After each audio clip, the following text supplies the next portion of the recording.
Të nderuar vëllezër besimtar, në mesin e jahudive të cilët jetonin në Medinë, në kohën sa pejgamberi alayhi salatu vesselam akoma nuk ishte shpërngulur, ishin disa krerë ose ishin të pak disa prej tyre të cilët u interesuan për Islamin dhe u interesuan për pejgamberin alayhi salatu vesselam. Pastaj prej tyre një pakicë vogël u bon musliman më vonë. Mirë po njëri prej tyre, i cili është interesant tregimi i tij, edhe pse i shkurt, mirë po është interesant për faktin se ai ka qenë rabin, ka qenë udhëheqës prijes i jahudive në fe, që ka pas emrin Abdullah ibn Salam. Edhe sa dëgjon ky se pejgamberi Muhamedi alayhi salatu vesselam po vjen prej Mekës në Medinë, thot u nisa drejt vendit ku ishin mbledh Medinalit arab, domethënë për me prit pejgamberin e Allahut sallallahu alaihi wasallam. Dhe ky duke qenë se kishte mësime edhe njohuri për pejgamberët, se si duken pejgamberët, si folin pejgamberët, në çka porosisin pejgamberët, e Allahut e kishte të lehtë me dallu se tashi njeriu që do të takohet me ta, Muhammedin alayhi salatu vesselam, është pejgamber apo nuk është pejgamber. Dhe kështu të nderuar vëllezër, edhe sot ai i cili me zemër të pastër dhe me mendje të kthjellët, jo të turbulluar nga ujëra të ndryshëm të turbull, nëse i lexon porositë e Muhammedit alayhi salatu vesselam, edhe i kupton ato, e sheh që ai ka qenë njeri i motë. Ato porosi nuk burojnë prej mendjes njerëzore, po ato porosi janë të mëdha,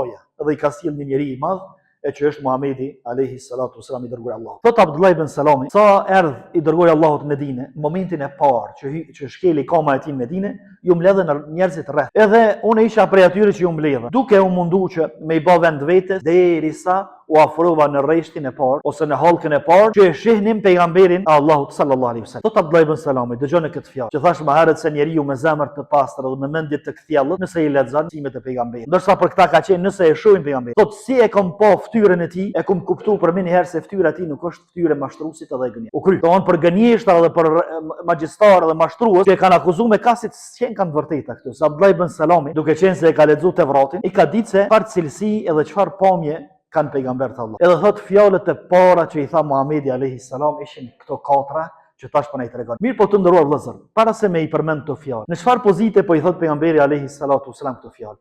Po i thot në pozitën e atij i cili sapo ka ardhur në një vend me të cilët don me ndërtu shtet, me të cilët don me ndërtu shoqëri të shëndosh. Edhe tash normal që porositë e para, fjalët e para duhet të qenë të mëdha dhe gjithë përfshirëse. Dhe se sikurse po ju tregon edhe muslimanëve që ishin bërë deri në atë kohë, po edhe atyre që nuk ishin musliman, se na do të veprojmë sipas këtyre porosive, të cilat po i dëgjoni. Mon fjalët e para në Medinë që po i thot pejgamberi alayhi salatu wasallam janë këto katra. Thot Abdullah ibn Salami, i dëgjova me veshjet e mi fjalët e tij, ku tha ayyuhan nas at'imu at'am wa afshu as-salam wa silu al-arham wa sallu wan-nasu niyam tadkhulu al-jannata bisalam. Katër fjalë. Porositë mëdha, krejt misioni i tij i përmbledhën këto dhe krejt puna e ardhshme e tij, edhe ndërtimin që do t'ja bëj shtetit, edhe institucioneve të shtetit, edhe një shoqëri të shëndosh që do ta ndërtoj mbi katër këto baza të mëdha. E para thot ushqeni nevojtarët. O njerëz, ushqeni nevojtarët. Më porosia e parë, pa i njoft njerëzit hiç, as pa e ditë a ka varfanjak, a ka nevojtar, as ka nevojtar, a ka fukara, a ka të pasur, thot ushqeni nevojtarët. Shpërndani selamin, përshëndetjen me selam. Mbani lidhjet farefisnore dhe faluni kur njerëzit flenë, kur të tjerët flenë, kështu keni me hyrë xhenetin e Allahut. Për çka jam ardhur ne këtu? Unë jam ardhur këtu për më ju dërgu tek mëshira e Allahut. E mëshira e Allahut, interpretimi më i mirë i mëshirës së Allahut është xheneti. E unë jam marrë për më çutë xheneti atëherë, bazë këtyre katër shtyllave të mëdha do të ecin. E para po i thot ushqeni të fortë. Të nderuar vëllezër, nuk paramendohet stabilitet, as nuk paramendohet një shoqëri e lidhur mirë, edhe e lidhur fort njëri me tjetrin atë shoqëri, njerëzit, nëse në atë shoqëri ka njerëz të cilëve ju fishllojnë zorrët nga uria, ndërsa të tjerët e kanë bërë të mbushur, madje edhe e hedhin ushqimin ato që nuk kanë nevojë. Çish ka mundësi me pas stabilitet në këtë shoqëri? Sepse varfëria të nderuar vëllezër është derë e rëndë. Shumë kush për neve e ka përjetuar ose do ta përjetojë. Është derë e rëndë, është pozicioni i rëndë, mundi i pafuqishëm. Mundi me derin atë i pafuqishëm deri në atë mos sa mos me pas as çka me hangër, ndërsa të tjerë për rreth teje i gëzojnë të mirat edhe i kanë me hangër e me pije, me veshje dhe kanë shumë tjera, është pozitë shumë e rëndë.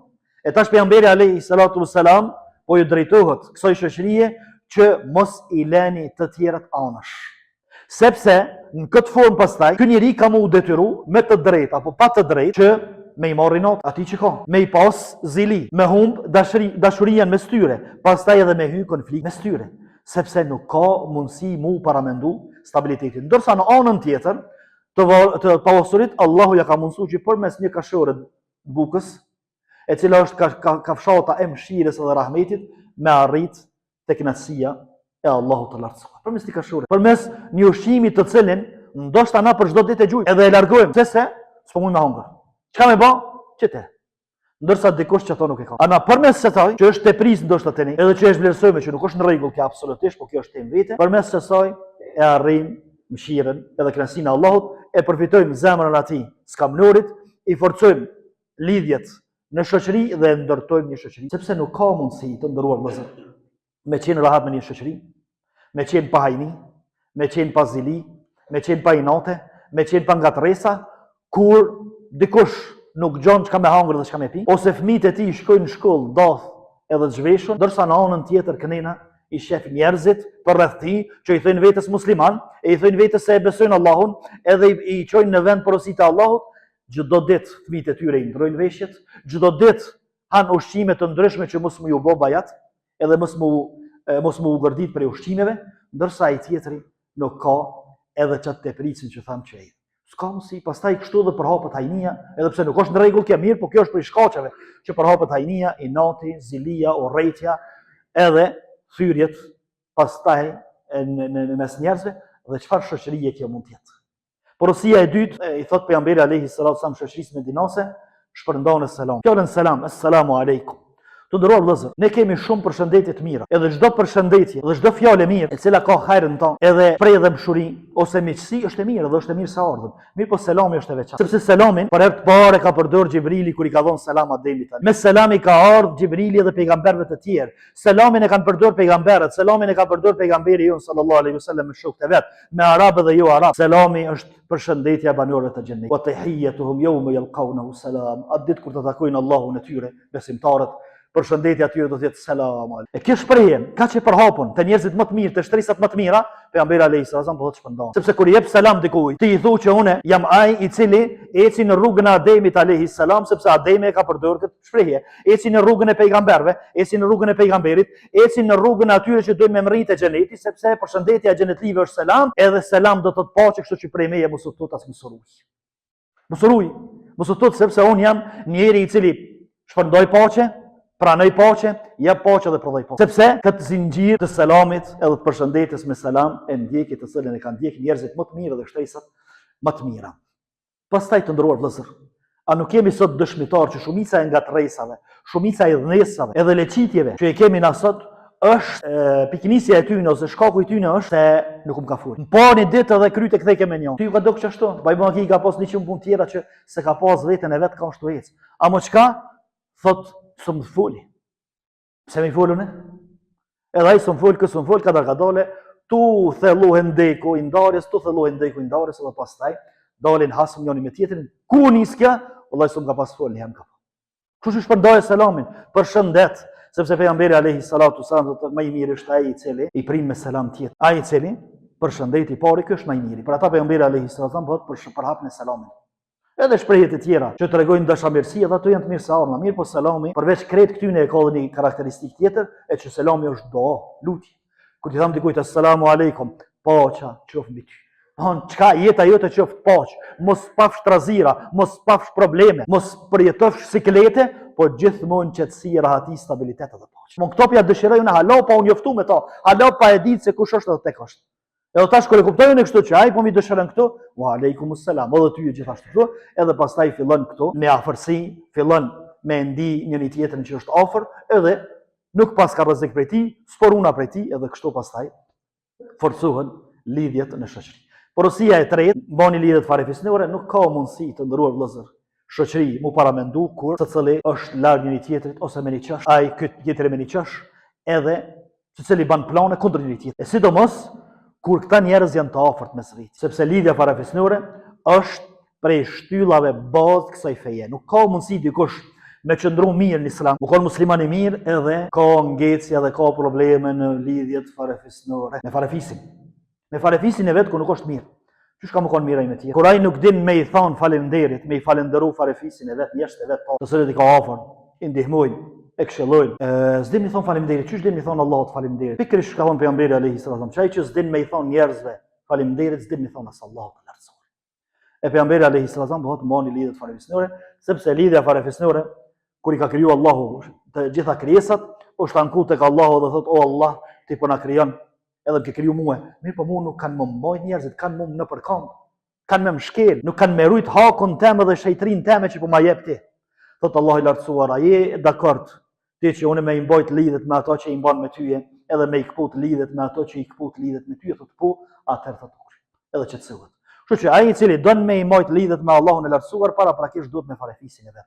Përndryshe, çdo shkëputje me farefisin nën kupton se automatikisht jemi shkëput edhe me Allahun e lartësuar, pastaj ngurtësohet zemra, pastaj vështirësohet jeta, pastaj ndodhin problemet, I hub kënaqësia, I hub lezeti I jetës, I hub punës, I hub familjes, I hub gjithçka.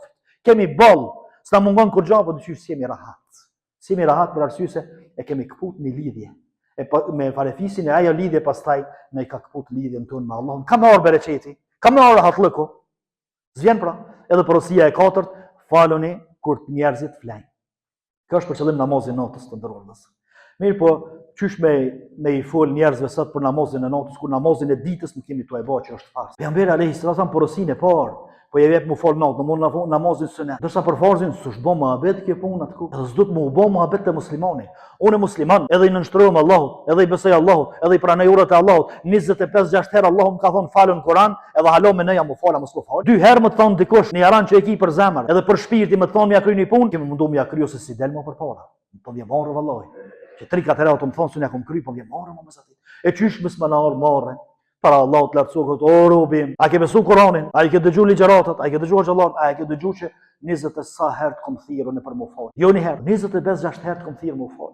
Ku I ki namazin? E pejgamberi alayhis salatu wassalam po don me I tregu njerëzve që këto trijat tri porositë e para, me ushqy të varfrit, me shpërndos selamin, edhe me mbajt lidhje farefisnore janë me njerëzit, dorsa duhet me pas lidhjen edhe me Allahun. Do të me ushqy shpirtin edhe përmes lidhjes tonë me Allahun, ajo është namazi. Kështu që kjo është lidhja më e fortë, lidhja më e mirë, lidhja më e sigurt, edhe lidhja më efektive me namazin. Me Allahun përmes namazit. Edhe sicilli, sa ka hise namaz, ç'është ka hise në lidhje me Allahun e lartësuar dhe në miqësi me Allah. Sa ka hise në namaz, ç'ashtu edhe e ka lidhjen e tij me Allahun e lartësuar. Elusim Allahun e lartësuar që këto porosi dhe porositë e tjera t'i kuptojmë drejt. Pastaj t'i fusim në praktikë dhe të punojmë me to sepse fundja këto janë për të mirën tonë, është interesi jon. Edhe është dobin tonë, edhe në këtë botë, edhe në botën tjetër për ne, për familjarët, farefisin, krejtë shoqërinë tonë me të cilët po jetojmë. Elusim Allahun e lartësuar të na mësoj të jetojmë musliman, të vdesim musliman dhe të ringjallemi faqe bardhë. Aqulu ma sami'tum astaghfirullaha li wa lakum fastaghfiruhu innahu huwal ghafurur rahim.